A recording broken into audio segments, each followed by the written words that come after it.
Ganito ang kanyang panimula sa pagpasok ng ring. Puro makeup.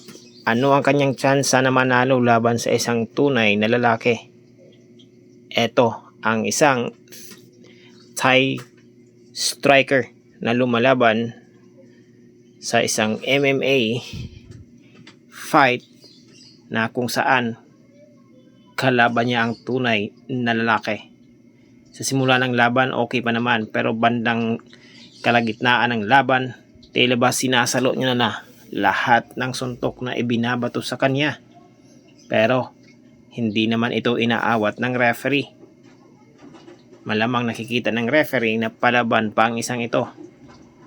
Panoorin nyo naman, tanggal na makeup nito mga idol, oh. Nabubugbog na, pero lumalaban. Believe din ako sa fighting spirit ito, kahit talo siya, pero lumalaban ng patas.